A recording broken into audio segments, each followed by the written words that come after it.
you know, Dewey County's extremely, extremely important to me. I was born here.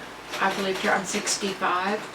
Except for 5 years I lived in Custer County when I went to college at Weatherford. I'm extremely want Dewey County to succeed, but I don't want it to change, if that makes sense.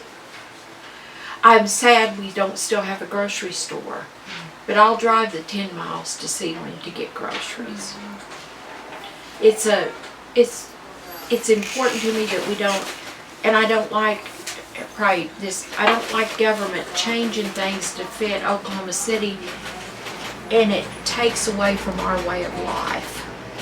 And I was on the excise board, which is a government part of the counties to regulate monies and stuff. I was on there for 20 some years when we were terribly broke. Now we're lucky we've got a little bit more money because of the wind farms and the oil and gas business, but you know, it's a way of life out here that I choose. I have a sister that left here when she's 18, 61, lives in Oklahoma City, doesn't care if she ever comes back. When my mother passes away, she'll never come back. You know, she chooses to live down there. Well, that's fine. I don't want to. I'm not saying I won't. I want to. I want to live right here. You know. And that's why they picked you for us to talk to. So. Well, okay. What do you want to know? Do you want to ask me some things now? Since I gave you a lecture. That's right.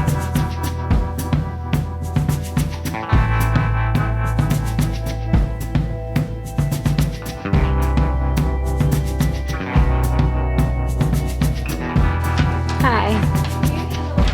I better not. I'm going down to Town. Get my lonesome feet off the ground. Find the man and take him back. It didn't pan out. It became a brothel.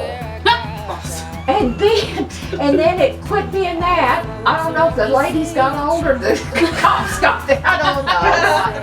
And it sat there empty for All I know is since he left. Okay, so I would love it if you would repeat the way that you introduced yourself while we were still getting set up and tell us how it is that you're connected to this place of business. My mother went to work here when she was 16 years old out of high school. She worked here she retired when she's 60. She worked here for 40 some years. My father passed away. She ended up marrying her boss. And his family has owned this since 1896. I grew up here in the back room when I was a little kid. We come after school. I've worked here now for 40 years. It's amazing that there are pieces of paper in this building that are from 1896. I have the original plat book, which was before about the time stated, and it's on linen cloth. We have that. This is history that you can't replace, and that's what we do. It's the story of every piece of land in Dewey County. So this piece is a story. You got a story right here on your desk. No, I've got about 10 stories going on, but yeah. Jeannie, I was really intrigued about this idea you brought up when I was sitting in here writing an email, and you mentioned females and land ownership. And I was wondering if you could just sort of reflect over the time and maybe even stories you heard from your mom about female and land ownership. I can reflect on it. You heard it right here this morning. These people are in here. Back my granddad's era and before, the men were in charge. Obviously, it doesn't reflect on me, but back then a lot of when they would pass away, the land went to the male children. And the females they did not have any ownership of property. They got ownership of the grandma's rocking chair, the sewing machine, this, that, but not the land. was, and this gentleman that was in here a while ago, he's my age. Well, see, his dad left the land to the 3 or 4 boys, and the girls got money. And it's still, there's still cultures, and even here in Dewey County, that's the way it is. Have you seen them shift? Yeah, Recently, because now, like, from my grandparents on, like my father, he had 3 girls, so we're gonna get the property, you know. But you've seen a shift since women started working.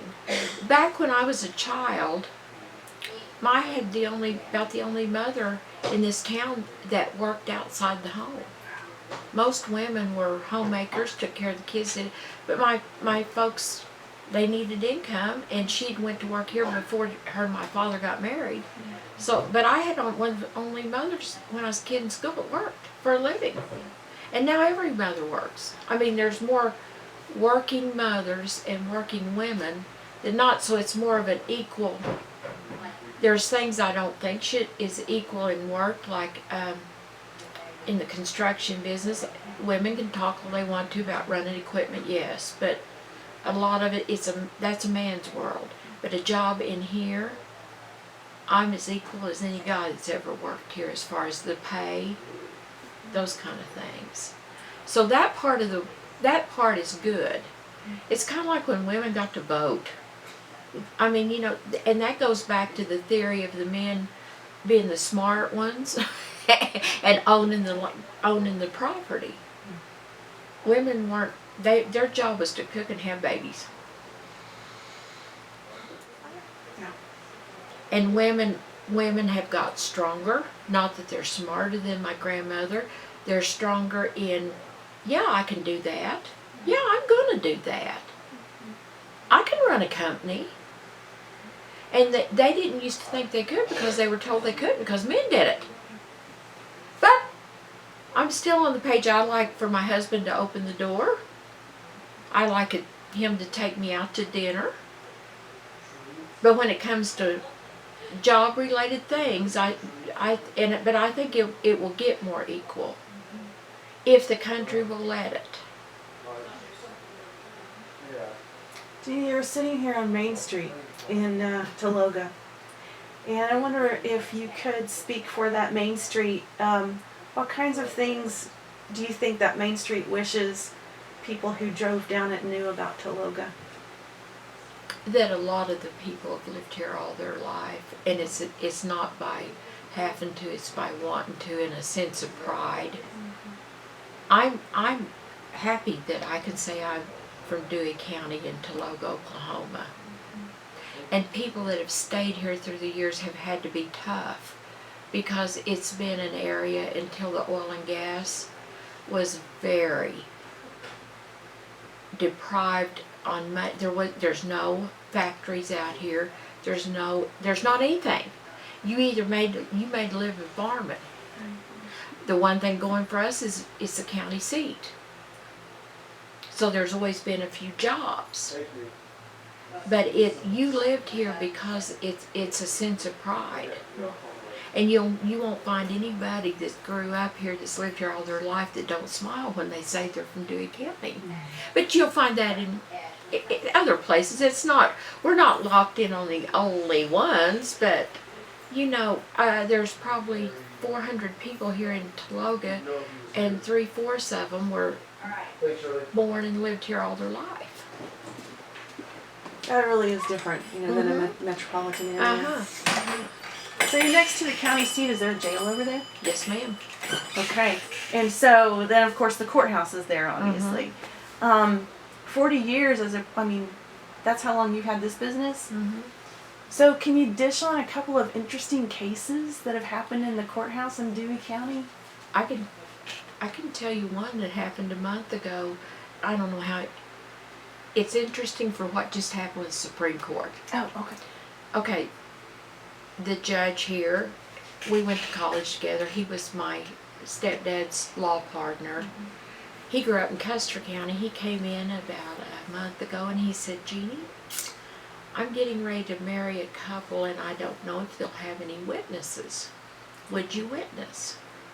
Yeah, I guess. You know me. Oh, okay, guess we'll. He said, okay. He said, it is 2 ladies from Amarillo. They had never been to a casino. So they came to Clinton for the weekend to go to the casino, and they want to get married. I said, so why aren't they getting married in Custer County? He told me that every judge can legally marry people. Some judges choose not to. They feel like it's something you should go to a preacher. Okay, so he said, I don't know if they'll bring any witnesses. And he said, I don't think the girls in the court clerk's office will witness because of their belief. And he said, they have to issue the marriage license. That's the law in Oklahoma. I went, I said, Rick, I'll witness it. My friend will witness it. And so we did. It was the first gay marriage in Dewey County ever. And they'd never been to Oklahoma, never been to a casino, and wanted to get married. And Rick's belief is, it's the law. But why should I make people unhappy? That's like, that'd be like someone telling me I couldn't have married my husband because he's shorter than I am. Amen. Well, preach it. I like you a lot. Well, no, but you know what I'm saying? I mean, it's not our place to judge, but No. That's why wherever you live, everybody's the same. There's just less of it out here. I don't know how else you say it.